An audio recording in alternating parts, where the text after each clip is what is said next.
በ50 ዓመቷና የወር አበባ ካቆመች ከ3 ዓመታት በኋላ የሮዝ ሆድ እያበጠ ብቻ ሳይሆን በውስጡ የሆነ ነገር ይንቀሳቀስ ነበረ። ሮዝ የቤት ውስጥ ሻይዋ የሆዷን ህመም እየፈወሰላት መስሏታል። ነገር ግን ሳታውቀው በውስጧ ያለን አስፈሪ ሙታን ፍጡር እየመገበች ነበረ። ዶክተሮቹ በሕክምናው ዓለም የማይታሰብ ነው ቢሉም የአልትራሳውንድ ምስሉ ግን በሆዷ ውስጥ የሚዋኝና የራሱ ፍላጎት ያለው እንግዳ ፍጡር ያሳይ ነበረ። ምን ይሆን የሚለውን እስከ መጨረሻው ድረስ ቪዲዮውን ላይክ፣ ቻናሉን ሰብስክራይብ በማድረግ እንድትከታተሉን በአክብሮት ጋበዝናችሁ።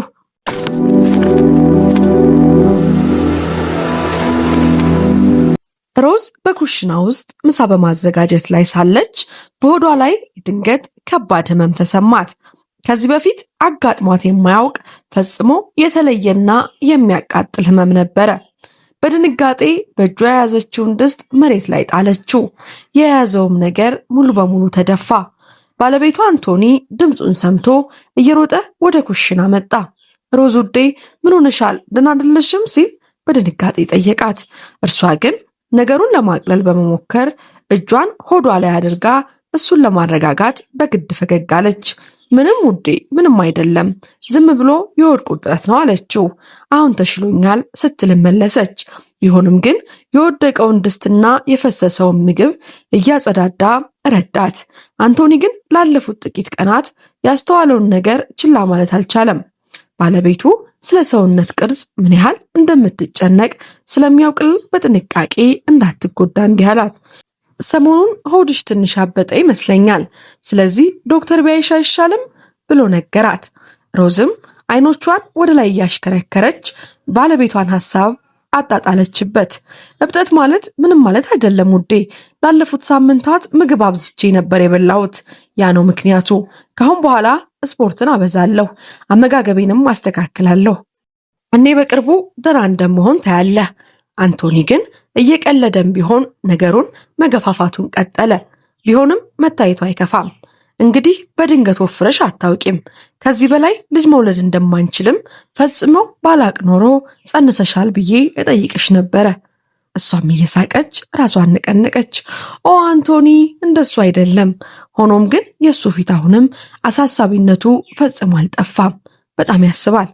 በሚቀጥሉት ቀናት ሮዝ የጥብቅ አመጋገብ ስርዓትን መከተልና የአካል ብቃት እንቅስቃሴዋን ማጠናከር ጀመረች። ትሮጣለች፣ ብስክሌት ትነዳለች፣ የምትበላውንም በጥንቃቄ ትከተላለች። ነገር ግን በሚያስገርም ሁኔታ ሆዷ አልቀነሰም። ይልቁንም በየቀኑ እየገፋና እየጨመረ መጣ። ከሁሉም በላይ ያሳሰባት ግን ህመሙ እየጸና መምጣቱ ነው። የሆነ ነገር በውስጧ እንደሚንቀሳቀስ የሚሰማ እንግዳ ስሜት ነበረ። ሮዝ ምናቤ ውስጥ ነው ብላ ራሷን ለማሳመን ሞከረች። ሮዝ አሁን ዕድሜዋ 50 ዓመት ነው። ሮዝ ሁል ጊዜ ራሷን የምትከባከብ የ3 ልጆች እናት ስትሆን 3ቱንም ልጆቿን የወለደችው እቤቷ ውስጥ ነበረ። ወደ ሆስፒታል መሄድን ፈጽሞ አትፈልግም። ለሷ ሆስፒታል በጣም የከፋ ህመም ብቻ የሚካሄድበት ቦታ ነው። ለቀላል ህመሞች ግን የተፈጥሮ መድኃኒቶችን ብቻ ትመርጣለች። አንድ ኩባያ ጥሩ ሻይ ለማንኛውም ህመም ፈውስ እንደሆነም ታምናለች። ባለቤቷ አንቶኒ ግን የእርሷ ተቃራኒ ነው። እድሜው 55 ሲሆን ትንሽ ምልክት ሲሰማው ምንም የከፋ ነገር አለመኖሩን ለማረጋገጥ ወደ ሆስፒታል ለመሄድ ዝግጁ ነው። አሁን ደግሞ ባለቤቱ እየተሰቃየች መሆኑን ሲያይ የሕክምና እርዳታ እንድታገኝ አጥብቆ ተወታት። አንድ ቀን ጠዋት በሆድ ህመም ምክንያት እንቅልፍ አጥታ ካደረች በኋላ ሮዝ ተነስታ ወደ መስታወት ሄደች። በምስሉ ላይ ስትመለከት ሆዷ ከትላንቱ ይልቅ ገፍቶ ታያት። እጇን በሆዷ ላይ አሳረፈች። ለጥቂት ሰከንድ እርግዝና ይሆን የሚል ሐሳብ በአይምሮዋ ላይ ብልጭ አለባት። ሮዝ በ50 ዓመታቸው የሚያረግዙ ሴቶች እንዳሉ ሰምታለች። ምንም እንኳን የማይመስል ቢሆንም ለሁኔታው ምክንያታዊ ሊሆን የሚችለው ማብራሪያ ብቸኛው እሱ ነበረ። ሆኖም ግን የወር አበባ ካቆመች 3 ዓመታት ስለሆናት ያንን ሐሳብ ወዲያውኑ ከአይምሮዋ ወጣችው። እርግዝና በፍጹም የማይታሰብ ነበረ። ከጥቂት ቆይታ በኋላ አንቶኒ ወደ ክፍሉ ገባና የሮዝን የጭንቀት ፊት ተመለከተ። ሮዝ፣ ይበቃል፣ ነገሩ አሁን ከመጠን አልፏል። ወደ ሆስፒታል መሄድ አለብሽ። ይህንን ህመምና እብጠት ችላ ማለት አትችይም አላት። እርሷ ግን ራሷን ነቀነቀች። ዛሬ አይሆንም። ልጆቻችን ከልጅ ልጆቻችን ጋር ሊጠይቁን ይመጣሉ። ቀኑን ከነሱ ጋር በደስታ ማሳለፍ ፈልጋለሁ። ሻይ ጠጣለሁ። ህመሙ በቅርብ ያልፋል። ዝም ብሎ በሰውነቴ ውስጥ የፈሳሽ መከማቸት ሳይሆን አይቀርም አለችው። አንቶኒ በብስጭት ተነፈሰና በጣም ግትር ነሽ፣ አንድ ቀን በግድ ጎትቼ ወስድሻለሁ አላት። በኋላም ልጆቻቸው ከልጅ ልጆቻቸው ጋር ለቤተሰብ ምሳ ደረሱ። ሮዝ ያበጠ ሆዷን ለመደበቅ ረጅም ቀሚስ መረጠች። ነገር ግን እብጠቱ ሳይታወቅ አልቀረም። ልጆቹ ተገረሙ። እንዲያውም እናታችን አርግዛ ይሆን በማለት አሰቡ። አንቶኒም አጋጣሚውን ተጠቅሞ እናታቸው የሆድ ህመምና እብጠት እንዳለባት፣ ነገር ግን በግትርነቷ ምክንያት ሆስፒታል አልሄድም ማለቷን ለልጆቿ ነገራቸው። ሮዝም ደህና ነኝ ብላ ልታረጋጋቸው ስትሞክር ድንገት ከቀድሞ ሁሉ የከፋ ኃይለኛ ህመም መላ ሰውነቷን ወረረው። መቆም አቅቷት ልትወድቅ ስትል ትልቁ ልጇ ወዲያውኑ ደገፋት። ሁሉም ተረባድበው ሆስፒታል ለመሄድ ቢለምኗትም እናታቸው ሮዝ አሁንም እምቢ አለች። ከሩቅ ቦታ መጥተው ብዙ ጊዜ የማታያቸውን ልጆቿን ጊዜ ማባከን እንደማትፈልግ ገለጸች። ቃልም ገባችላቸው። ህመሟ እየተቆራረጠ ከመጣ እንዲሁም እስከ ሳምንቱ መጨረሻ ህመሟ ካልጠፋ ሆስፒታል እንደምትሄድ ቃሏን ሰጠቻቸው። ቤተሰቡም የሚሆነውን እየፈሩ ቃሏን ተቀበሉ። ነገር ግን ከዚያ በኋላ የከፋው ጊዜ እንደሚመጣ ፈጽሞ አላወቁም ነበረ። ልጆቹ ከሄዱ ከ2 ቀናት በኋላ ሮዝ አሁንም ሆስፒታል አልሄደችም። አንቶኒ የባለቤቱ ሆድ በሚያስደነግጥ ፍጥነት ሲያብጥ እያየ ተረበሸ። ልክ ልትወልድ የደረሰች ሴት ትመስል ነበረ። ነገር ግን ሁለቱም በውስጧ ሕፃን እንደሌለ ያውቃሉ። ደግሞም ሕፃን እንዲህ በፍጥነት አያድግም። በዚያ ቀን ጧት አንቶኒ ተበሳጭቶ ተነሳ። ባለቤቱ በህመምና በውስጧ የሆነ ነገር እንደሚንቀሳቀስ በሚሰማት እንግዳ ስሜት ምክንያት ሌሊቱ ሙሉ ስትገላበጥ እንደነበረ አስተውሏል። እናም ወደ ኩሽና ሲሄድ ከአትክልት ስፍራ በለቃቀማቻቸው ቅጠሎች ሌላ ሻይ ስታዘጋጅ አገኛት። ሮዝ አንቶኒ ዛሬ ይህ ህመም ሙሉ በሙሉ ከስሩ ተነቅሎ ይጠፋል አለችው። ይህ ሻይ በዓለም ላይ ምርጡ ነው፣ ሆዴም ሲቀንስ ታያለህ አለችው። አንቶኒ ትዕግስቱ ተሟጦ ነበረ። ዛሬ ይህ ነገር ይበቃል፣ ወደድሽም ጠላሽም ሆስፒታል ወስድሻለሁ አላት። በቁርጠኝነትም ሂጂና ገላሽን ታጠቢ፣ ልብስሽንም ቀይሪ፣ አሁኑኑ እንሄዳለን ሲል አዘዛት። ሮዝ አልሄድም አንቶኒ፣ ምንም አልሆንኩም እያለች ጮኸች። አንቶኒ ግን ወስኗል። ካስፈለገም ጎትቶ ለመውሰድ እጇን ያዛት። በዚያው ቅጽበት ሮዝ ቤቱን የሚያናጋ የህመም ጩኸት አሰማችና በድንጋጤ በራደው ባለቤቷ አቅፍ ላይ ዝልፍልፍ ብላ ወደቀች። መሬት ላይ የሚያስቀምጣት ረዳት ለጥቂት ደቂቃዎች ብትጠብቅም ህመሙ ይለቅ ይሆናል ብሎ አስቦ ነበረ። ነገር ግን የዚህኛው ህመም የተለየ ነበረ። በጣም ኃይለኛ፣ የማይለቅና በሆዷ ላይ የተሰካ ህመም ነበረ። ሮዝ በውስጧ ያለው እንግዳ ነገር እየጠነከረ ሲሄድ ተሰማት። ልክ በውስጧ በህይወት ያለና የሚወጣ የሚፈልግ የሚታገል የሆነ እንግዳ ነገር እንዳለ ይሰማታል። አንቶኒ በድንጋጤ እጁን በባለቤቱ ሆድ ላይ ሲያኖር ከቆዳዋ ስር የሆነ ነገር ሲንቀሳቀስ ተሰማውና ደንግጦ ወደ ኋላ ዘለለ። አምላኬ ሆይ ምንድነው ይሄ ሲል ጮኸ። አይኖቹ በፍርሃት ተለጥጠው ነበረ። ከዚህ በላይ ጊዜ ማባከን እንደሌለበት ስላወቀ የመኪናውን ቁልፍ ይዞ ሮዝን በከፍተኛ ጥረት ደግፎ ወደ መኪናው ወሰዳት። እርሷም በህመም ስትጮህ ነበረ። አሁን ግን ምንም አይነት ምክንያት ማቅረብ አይቻልም። የግድ ሆስፒታል መሄድ ነበረባቸው። በመንገዳቸው ላይ አንቶኒ እና ድሮ ነበር ሆስፒታል መምጣት የነበረብሽ፣ አንቺ ግን በጣም ግትር ነሽ ይላት ነበረ። እርሷ ግን ከማልቀስ ውጪ ምንም መልስ አልሰጠችውም። የጥፋተኝነት ስሜቷ እንዲጠፋ ብቻ ሻይን መጠጣት ነበረብኝ ብላለችው። በዚህ ጊዜ ተበሳጭቶ ምንም መልስ ሳይሰጣት መንገዱን ቀጠለ።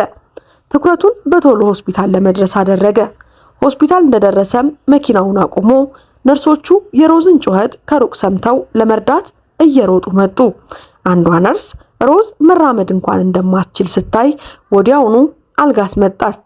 የሆዷን ትልቅነት ስታይ ነርሷ ግርምቷን መደበቅ አልቻለችምና ምጥ የተያዘች ሴት መታለች፣ ነፍሰ ጡር አለችን ስትል ተናገረች።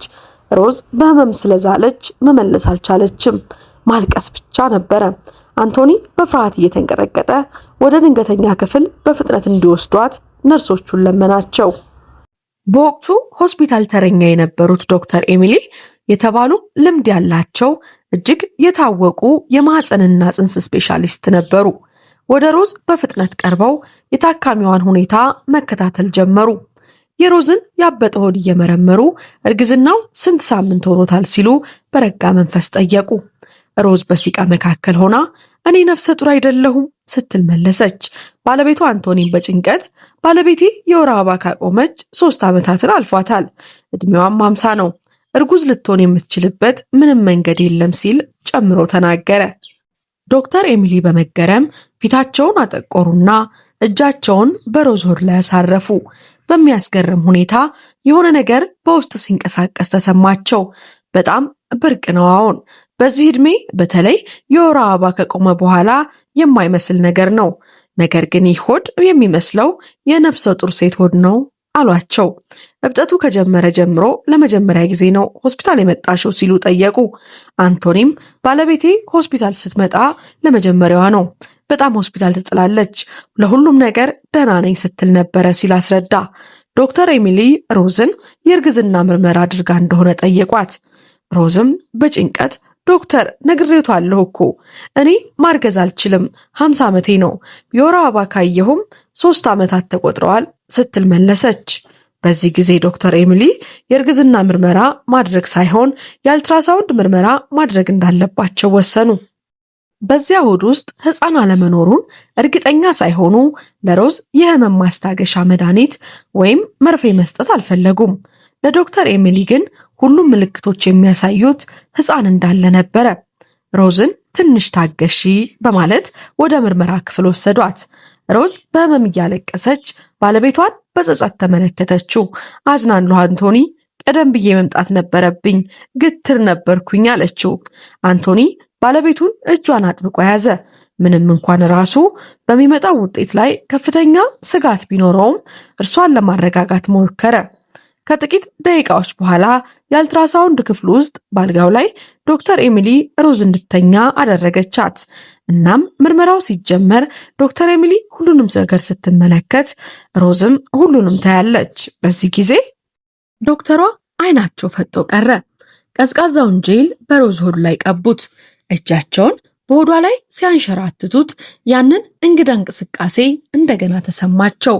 ሆኖም ግን በዚህ ጊዜ እንቅስቃሴው በስራ ዘመናቸው ካጋጠማቸው ታካሚዎች ሁሉ የተለየ መሆኑን ተረዱ። ዶክተር ኤሚሊ በሺዎች የሚቆጠሩ ነፍሰ ጡር ሴቶችን ሆድ ነክተዋል።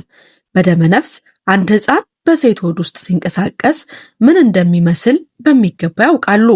ይህ ግን በጭራሽ የሕፃን እንቅስቃሴ ምልክት አልነበረውም። የሚርገፈገፍ፣ የማይቆም፣ እንደ ጽንስ ረገብ ያለ እንቅስቃሴ የሌለው ነበረ። ልክ በሞገድ ውስጥ እንደሚዋኝ እንደሚወዛወዝ ነገር ነበር የሚሰማው። ዶክተር ኤሚሊ ሮዝን እንድትረጋጋና በተቻለ መጠን እንዳትንቀሳቀስ እያዘዟት ጄሉን በፍጥነት ቀቡት። የአልትራሳውንድ ማሽኑን አብርተው ሴንሰሩን በሮዛ ሆድ ላይ ሲያንሸራትቱ በስክሪኑ ላይ ፍጹም ያልተለመደ ነገር እንደሚያዩ እርግጠኛ ነበሩ። ጥቂት ደቂቃዎችን እንደተመለከቱ ዶክተሯ ሮዝ እየተሰቃየች ያለችው በምጥ ሳይሆን በሌላ ምክንያት እንደሆነ አወቁ። ሆዷም ሕፃን እንዳልያዘ አረጋገጡ። የሚሰማቸውን ጥርጣሬ ለማረጋገጥ ምስል ብቻ የሚያስፈልጋቸው ነበረ። ያ ማረጋገጫ እንደ ቦምብ ፍንዳታ መጣ። በሮዝ ሆድ ውስጥ ያለው ነገር ምስሉ በስክሪኑ ላይ ሲታይ ዶክተር ኤሚሊ በድንጋጤ ወደ ኋላ ወደቁ። አዎ፣ በሴቲቱ ሆድ ውስጥ የሆነ ነገር ነበረ። በሆዷ ውስጥ የሚዋኝ ነገር፣ ያለማቋረጥ የሚንቀሳቀስ ነገር ነበረ። በድንገተኛ ቁርጠት ወደ ሁሉም አቅጣጫ የሚወረወር ነገር። ሮዝ እና አንቶኒ የዶክተሯን ፊት በስክሪኑ ላይ ያለውን ምስል አይተው እኩል ተሸበሩ። ሮዝ በደከመና በፍርሃት በተሞላ ድምፅ ዶክተር፣ ስለ እግዚአብሔር ብለው ምን እንደሆነ ይንገሩኝ፣ በውስጥ ያለው ምንድን ነው ስትል ጠየቀች። ዶክተር ኤሚሊ ግን በወቅቱ ምንም መናገር አልፈለጉም። ራሳቸውን ለማረጋጋት እየሞከሩ ነርሷን ጠርተው የጨጓራና የአንጀት ስፔሻሊስት የሆኑትን ዶክተር ሊዮናርድን እንዲጠሩ አዘዙ። ዶክተር ሊዮናርድ በደቂቃዎች ውስጥ ደረሱ። ልክ የአልትራሳውንድ ስክሪኑን ሲመለከቱ እርሳቸውም ድንጋጤያቸው ወዲያውኑ ነበር የታየው። ኦ አምላኬ ሆይ ይህ እውነት ሊሆን አይችልም ሲሉ ባለማመን ጮሁ። በስክሪኑ ላይ የሚታየው ምስል በጣም የሚያስፈራ የሚያሸብር ነበረ። ሮዝ ለጥቂት ሰከንዶች ህመሟን ረስታ መልስ ለማግኘት በጉጉት ዶክተር ሊዮናርድን ተመለከተች። ዶክተር ምን እየሆነ ነው? በውስጥ ያለው ምንድነው? ስትል ተማጸነችው። ነገር ግን ልክ እንደ ኤሚሊ ሁሉ ሊዮናርድም ምንም ሊናገር አልቻለም። ከጥቂት ዝምታ በኋላ ዶክተር ሊዮናርድ በጥልቀት ተንፍሰው እየተንቀጠቀጡ የኢንዶስኮፒ ምርመራ ማድረግ አለብን፣ ያየነውን ነገር ለማረጋገጥ ተጨማሪ መረጃ ያስፈልገናል አሉ። አንቶኒም በተመሳሳይ ፍርሃት ግን ምንድን ያያችሁት ነገር ሲል ጠየቀ። ዶክተር ኤሚሊ ሁለቱንም ተመልክታ በእርግጠኝነት መናገር የሚችለው ነገር ቢኖር ያ ነገር ምንም ይሁን ምን በቀዶ ጥገና መውጣት አለበት። ያ ነገር ከውስጥሽ መውጣት አለበት ሮዝ አለቻት ጠንከር ብላ። ሮዝ እጆቿ እየቀዘቀዙ እየተንቀጠቀጡ በጣም መቀጥቀጥ ጀመረች። ቀዶ ጥገና? ሆስፒታል የምትጠላው ሁልጊዜም በተፈጥሮ መድኃኒት የምትታከመው ሴት አሁን ቀዶ ጥገና ሊደረግላት ነው። እንዴት ሊሆን ቻለ? እንዲህ ያለ ነገር እንዴት ወደ ውስጥ ሊገባ ቻለ? የሚሉ መልስ የሌላቸው ጥያቄዎች አይምሮዋን ወጠሩት። አንቶኒም በተመሳሳይ ሁኔታ ተደናግጦ ነበረ። ሁኔታውን ለመቀበል አስቸጋሪ ቢሆንም በዚህ ሰዓት ለባለቤቱ ጥንካሬ መሆን እንዳለበት ያውቃል። እጇን አጥብቆ ይዞ ሁሉም ነገር ደህና ይሆናል የኔ ፍቅር፣ አብሬሽ ነኝ እያለ ይደግፋት ጀመረ። ሮዝ ዘና እንድትልና ምርመራውን እንድትቋቋም መጠነኛ ማደንዘዣ ተሰጥቷት ወደ ኢንዶስኮፒ ክፍል ተወሰደች። ዶክተር ኤሚሊ ከሊዮናርድ ጋር ሆና ትረዳው ነበረ። ሌሎች ዶክተሮችም ስለ ሁኔታው ሰምተው አስፈላጊ ከሆነ ለመረዳት ተዘጋጅተው ነበረ። መላው ሆስፒታል ትኩረቱን ሮዝና በሆዷ ውስጥ ባለው ከቆዳዋ ስር መንቀሳቀሱን ባላቆመው እንግዳ ነገር ላይ ነበረ። የኢንዶስኮፒ ምርመራው ካሜራው በመጨረሻ የሮዝ ጨጓራ ውስጥ ሲደርስ ዶክተር ሊዮናርድ በስክሪኑ ላይ ያለው ምስል በማያምን ሁኔታ በትኩረት ተመለከተ። በጥርጣሬ እውነት ሆኖ ተገኘ። ጥርጣሬያቸው ምን እንደሆነ ታወቀ። በማደንዘዣው ግማሽ እንቅልፍ ላይ ሆና ሮዝ ንቃት ባልጠፋም ነበረ። በምርመራው ማብቂያ ላይ ያለውን ጭንቀት ለመቋቋም እየታገለች ዶክተሩን ዶክተር በውስጥ ያለው ምንድነው ስትል ጠየቀችው። ዶክተር ሊዮናርድ በጥልቀት ተንፍሶ በቁም ነገር መለሰላት። ሮዝ በሆድሽ ያለው ነገር የወስፋት ትል ነው። አንቶኒና ሮዝ በመገረም ተያዩ። የወስፋት ትል ሲል አንቶኒ ደነገጠ። ዶክተር እንዴት ሊሆን ይችላል? እንዲህ ያለ ግዙፍ የወስፋት ትል ሰምቼም አይቼም አላውቅም። ይህ እኮ ጭራቅ ነው አለ ሊዮናርድ አሁንም ምስሉን እያየ። አሁን ልክ ነው። ይህ የወስፋት ትል ከዚህ በፊት አይተነውም ሰምተነውም የማናውቀው አይነት ነው። በሆነ የዘረመል ለውጥ ምክንያት ከመደበኛው በመቶዎች የሚቆጠር እጥፍ አድጓል። እንዴት እንደሆነ ባላውቅም ግን ይህ ሙታንት ትል አሁኑኑ መውጣት መወገድ አለበት አለ። ዶክተር ኤሚሊ የሮዝን መሸበር አይታ እንዳልኩሽ ነው ሮዝ፣ አሁኑኑ ቀዶ ጥገና ያስፈልጋል። ያ የነገርኩሽ ከሰውነትሽ መውጣት አለበት ስትላከለች። ሮዝ ልቧ በፍጥነት ሲመታ ተሰማት። ነገር ግን ረጅም ትንፋሽ ተንፍሳ ባለቤቷን ተመለከተችና እየተንቀጠቀጠችም ቢሆን በቁርጠኝነት እባካችሁን አውጡልኝ ስትል ተማጸነች። ሁኔታውን ለማጥናት ሌላ የቀዶ ጥገና ባለሙያ ተጠራ። ዶክተሮቹ የትሉን መጠን ግዙፍ መሆኑን አይተው የሮዝን ጨጓራ ህብረ ሕዋሳት በልቶት ሊሆን ይችላል የሚል ስጋት አደረባቸው። ሮዝ አሁን የፈለገችው አንድ ነገር ብቻ ነበረ፣ ያንን አስቀያሚ ፍጡር ከውስጧ ማስወገድ። ወዲያውኑ ወደ ቀዶ ጥገና ክፍል ተወሰደች። በዙሪያዋ 3 ዶክተሮችና ነርሶች ባለቤቷ አንቶኒ ነበሩ። ዶክተር ኤሚሊ የአካባቢ ማደንዘዣ እንደሚሰጣት፣ ሆዷ ላይ እንደ ሲ-ሴክሽን መሰንጠቂያ እንደሚደረግ አብራራችላት። ማደንዘዣ ሰጪው በመርፌ ሲቀርብ ሮዝ አይኖቿ በፍርሃት ተለወጡ። ድንገት በከፍተኛ ድምፅ ጮኸችና ራቁልኝ ስትል ተማጸነች። አንቶኒ እጇን ይዞ ደህና ይሆናል የኔ ፍቅር ቢላትም እርሷ ግን አይደለም፣ አሁን የተለየ ነገር እየተሰማኝ ነው፣ የተለየ ህመም ስትል ጮኸች። ዶክተር ኤሚሊ በጭንቀት ምን አይነት ህመም ልትገልጭልኝ ትችያለሽ አለቻት። ሮዝ ግን ጊዜ የለም ብላ ካልጋዋ ላይ ዘላ ተነሳች። ዶክተር ሊዮናርድ ሊያስቆማት ቢሞክርም ግን ወደ መጸዳጃ ቤት መሄድ አለብኝ ብላ እየሮጠች ሄዳ በሩን ዘጋችው። ከጥቂት ሰከንዶች በኋላ ሮዝ በሩን ከፈተችው። ፊቷ ላይ ከፍተኛ እፎይታና ፈገግታ ይታይ ነበር። ወጣ አለች በማንም ባልጠበቀው እርካታ። ትሉ ወጥቷል። ዶክተር ኤሚሊ ወደ መጸዳጃ ቤት ውስጥ ስትመለከት ትሉ እዚያ ውሃ ውስጥ ይዋኝ ነበር። ሮዝ ግን ከመቼውም ጊዜ በላይ ቀላልና ጤናማ እንደሆነች ተሰማት። ወደ አንቶኒ ተመልሳ በቀልድ መልክ እንዲህ አለች፣ ሻዬ ውጤት እንደሚያመጣ አውቅ ነበረ። አንተ ጎትተህ ሳታመጣኝ በፊት ያዘጋጀሁት የነበረው ሻይ ለካ የሆድ ማለስለሻ ነበረ። ይህ ንግግሯ በክፍሉ ውስጥ ለነበሩ ሁሉ ከፍተኛ ሳቅ ፈጠረ። ሁሉም ካጋጠማቸው አስገራሚ ሁኔታ በኋላ ተለያዩ። ከሳቁ በኋላ ዶክተር ሊዮናርድ ትሉን በጥንቃቄ ለምርመራ ወሰደው። ውጤቱም እንደታሰበው ግዙፍ ሙታኒዮስ ፋትል መሆኑን አረጋገጠ። ከዛ ቀን በኋላ ሮዝ የሕክምና ክትትል መቼም ቼል እንደማትል ወሰነች። የቤት ውስጥ መድኃኒቶች ለብዙ ነገር ቢረዱም ህመም ሲጸና ግን ዶክተር ማየት የግድ እንደሆነ ተረዳች። አሁን ሮዝ እና አንቶኒ ደስተኛ ሆነው መደበኛ ምርመራቸውን እያደረጉ ይኖራሉ። በሆዷ ውስጥ ዳግመኛ ግዙፍ ስትል እንደማያድግ ለራሷ ቃል ገባች። ውድ የአበናብ ክሮኒክልስ ቤተሰቦቻችን ለዛሬ ያዘጋጀንላችሁ ልብ የሚያሞቀው ታሪካችን ይህንን ይመስል ነበረ። በዚህ ታሪክ ምን ተማራችሁ? ከሮዝስ? ከባለቤቷ ከአንቶኒስ? ሐሳብ አስተያየታችሁን በኮሜንት ሴክሽን ላይ ያስቀምጡልን። ታሪኩን ከወደዳችሁት ላይክ ማድረጋችሁን ፈጽሞ አትዘንጉ። እንዲሁም ለቻናላችን አዲስ ከሆናችሁ ሰብስክራይብ በማድረግ ቤተሰብ ሁኑ። ሌላ ጊዜ የምንለቃቸው ቪዲዮዎች ወደ እናንተ ቶሎ ይደርሱ ዘንድ የደወል ምልክቷን መጫን ፈጽሞ አይዘንጉ። ከዚህ ቀደም የሰራናቸውን ፕሮግራሞች በቻናላችን ገብታችሁ እንድትመለከቱ እየጋበዝን እስከ ዝግጅታችን ፍጻሜ ድረስ ስለተከታተላችሁን ከልብ እያመሰገንን እኛ ከወዲሁ ተሰናበትን። መልካም ቆይታ።